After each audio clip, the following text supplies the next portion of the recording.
Tiffany, and this is my project about runoff effects. So I'm trying to stop floods because floods are there's too much flooding.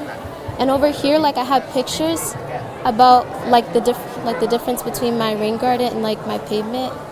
Basically, this represents rural land areas, and this represents our urban areas. And over here in my research, I found that an urban area is a place that is surrounded by a city. Urban areas can be towns and suburbs, and also the urban areas, the pavement the rain cannot be collected into the pavement really. That's why we need the drains. Rather a rural area, the pavement, the rain can be collected into the gardens and the grass.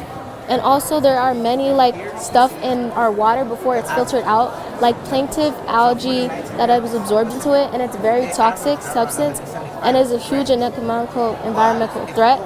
And over here, my hypothesis and variables, I figured out that an urban area, and if an urban area and rural landscape expose polluted runoff, then the rural landscape have less runoff and pollution. My independent variables are an urban and rural landscape. My dependent variables are the amount of runoff collected and how filtered the waters are. My constants are the amount of water, dirt, oil, blue dye, cereal, and height of clay. And over here are my materials that I used. I used all these materials right here. And over here is my procedure where I grew it in a grow cart. And I also I grabbed a 2-liter soda bottle. I cut the top off, and then I put rocks, clay, soil, all these stuff into it. And then I also put the cups on the sides. I put it on the table right here, and I put the cups right here on the lid of it. And then I collected the runoff, and then I tried it again 3 times right here over my trials. And then my observations and data, I figured out that the rain garden was less polluted, but the pavement was more polluted because the original polluted runoff was 10 centimeters, but the rain garden had 3.5 centimeters, and the pavement had 5.5 centimeters.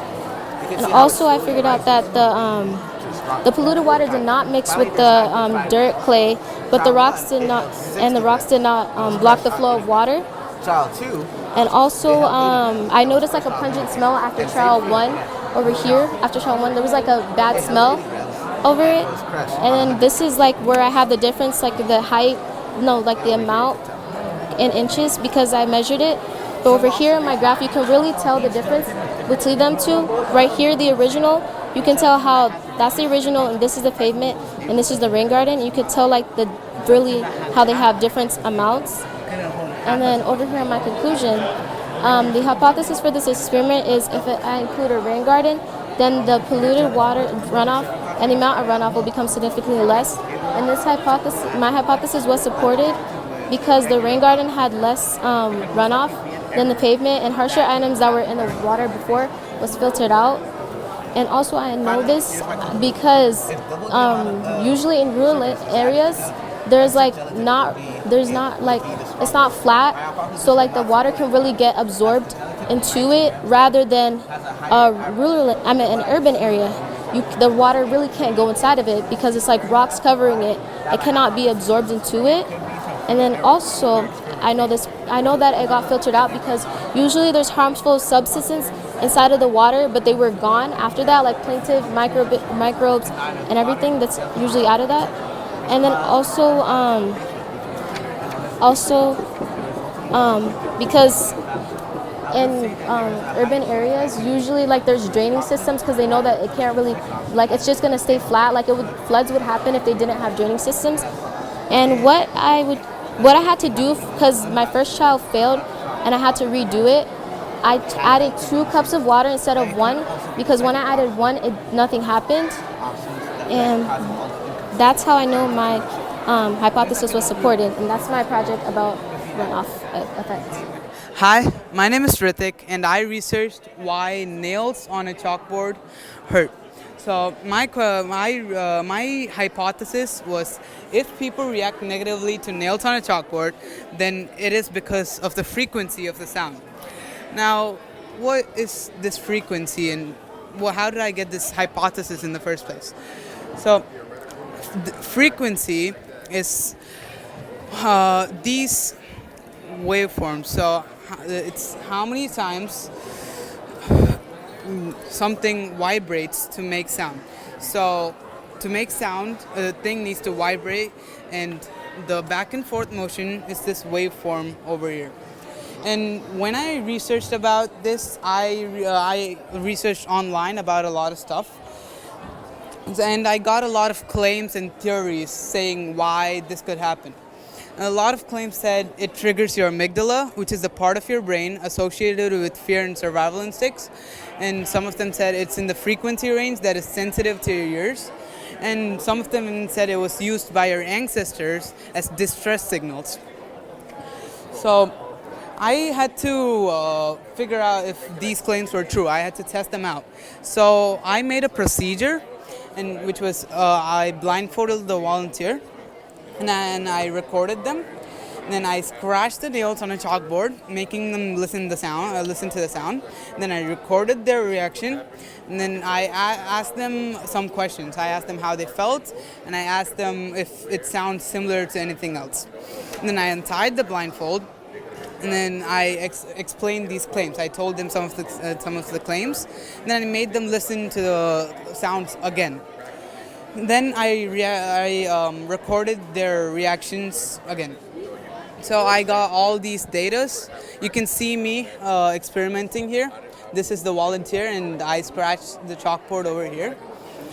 So what I got from this data was I compared them to the claims. I saw if the claims were true using this data.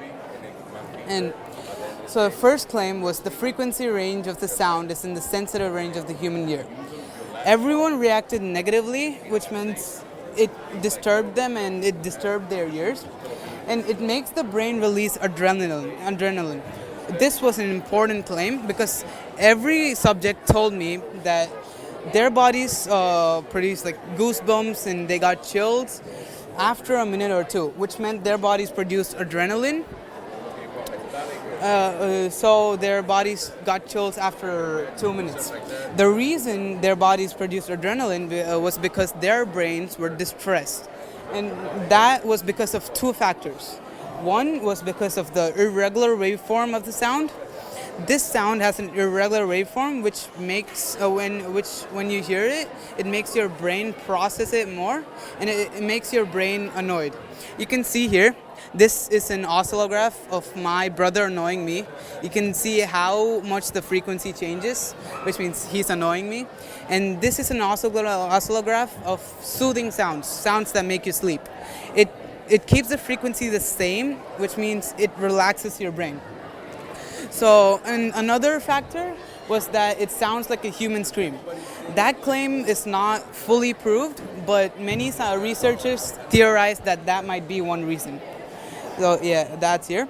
And another reason was when more people talked about how bad the sound was, you perceive it as worse than it originally was. When more people talk about how bad and worse the sound is, your brain just perceives it as even worse. So I got all those claims and their support, and my conclusion was if people react negatively to nails on a chalkboard, then the reasons behind it are its frequency range, its waveform, and constantly changing frequency, and other people talking about how bad it is. Hi, my name is Jaydeep, and this is my partner. I'm Arhan. And this is our project, Can Hydrogel Help Conserve Water in Farming? Our hypothesis is, if a plant has hydrogel, it will help conserve more water, which is useful for planting. We used a lot of materials. We used hydrogel, we used 6 plant pots, we used a lot of radish seeds, and we had to moisture level. You have to check our moisture level every day. Yeah. Our procedure is, we'll have 6 pots. 3 of the pots will have hydrogel, and 3 of them will not have hydrogel. We will label them, and then every day we will water it a certain amount. The hydrogel will get 7 millimeters of water, while the non-hydrogel will get 10 millimeters. Then we'll measure it, check the moisture, and see if the hydrogel really does work. We observed that our hydrogel plants grow slightly less taller than the normal plants. Our hydrogel plants had less stems than the normal plants, but it conserved more water. Yeah. Our conclusion was that this experiment was a success. It saved more water and it helped during our simulation of a drought. And what we did realize was that hydrogel does slightly stunt the growth of a plant, as the hydrogel has a slight layer of zinc in it. So even though it does slightly stunt the plant, it does help in times of drought. So this was our project. My name is Enrique, and my project is how do boats stay upright. In this picture, this is with a boat with a ballast. This is a boat without a ballast. My hypothesis is if the ballast was removed, then the boat would become less controllable. And I found out that a ballast is extra weight you add to the boat to keep it stable. So this one, it's capsized because it doesn't have a ballast. With this sailboat, this does have a ballast and it stayed upright. These is when I added more nails to the ballast for 2 tests and the times that I got before they capsized. When I added enough nails, the boats didn't capsize as fast, and with enough nails as the ballast, it wouldn't capsize. So in conclusion, my hypothesis is supported because when I had a ballast, it stayed upright longer than without a ballast. So without a ballast, it would be less controllable because it's not upright. My name's Isabella, and for my STEM Fair project, I created a Nitinol-powered bionic hand. So, for this project, I had to research how my hand actually works. The hand has 2 types of tendons, the extensor tendon and the flexor. So the flexor flexes the hand like this, and the extensor expands the hand like that. And so basically, my main material in this project is nitinol wire, and nitinol wire is made out of nickel and titanium, and basically it has thermal properties. So basically when it's heated it shrinks, and when it's cooled it expands. So I connected that to my fingers and pulleys, and so that's my electrical current. And so this is where the heat goes through and it heats the nitinol wire. So when I press the fingers like this and I hold, the light turns on and it basically heats the wire and the fingers shrink. And then when I release, it cools, and then the fingers should rise. The mobility isn't perfect yet, but I have so much improvements that I could do. I could add another set of wires, and it could work like really well if I do this for next year's STEM Fair. What did you learn about? What was your favorite part? My favorite part about this was honestly just like testing, because I could see how much times it changed. Like this is, for example, my first design. Like this is my first finger, and it opened and closed, and then I found this template that completely like improved my hand, and then I built the plexiglass, and then I was testing the wire, and it was honestly just a really fun project. Yeah, to kind of test. Hi, I'm Josiah, and I'm in 8th grade. That's Aiden, also in 8th grade. We're working on a STEM Fair project, how does terrain affect the speed of RC cars? We thought of this idea in mid-summer, kind of, because we both really are into cars. And so we kind of just came to a mutual agreement. We should do something on cars, and this is what we came up with. Okay, so in order to first do all this stuff, we had to buy bins, asphalt, sand, rocks in the car, obviously, and also a tamper to tamp down the asphalt, which was pretty pricey. I think it was about. And then while we waited for that asphalt to set, we filled that with the sand and then tested it, which it did not work, sadly. So, and then we filled it up with rocks afterwards, tested it on there. It moved a little bit, but we had to pick it up and drop it and move it other places in order to get it across. It took about 4, 5, 6, 7 seconds, something like that. And then once asphalt was set, we tested it on there. It took about 2.5, 3 seconds around there to go from one end to the other. All right, so for the research part of the project, we decided to focus specifically on one part, on one car. because like there's a lot of cars out there, but we decided that just specifically we needed to focus on one. So we decided to choose the Lamborghini Aventador SVJ to research. All right. So what we got was the Lamborghini Aventador SVJ is an Italian supercar made by the motor company Lamborghini. It is built for a smoother kind of road, but in the right conditions, it can move at about 217 miles per hour. The Lamborghini Aventador SVJ has magnetic radiological front and rear shock blenders, which allow it to kind of like, how do I say this? It allows it to like differentiate and customize its driving speed while it's moving around on like asphalt and stuff. And then it's also equipped with 4-wheel adaptive drive systems that can modify torque distribution throughout the axis in real time, which optimizes the performance. Additionally, it comes with 4 driving modes. The rest of them we couldn't find any research on, but the last one, the Ego, actually allows you to fully customize the driving experience of the vehicle, allowing for a completely custom experience. As said, last part we did terrain, which is what I researched, or the main part of what I researched was terrain and the effects of vehicles as followed. When the terrain is less smooth and more flat, the vehicle can move at its peak performance. But once a terrain is something coarse like sand or gravel, as we did for one of the tests, it takes a bit.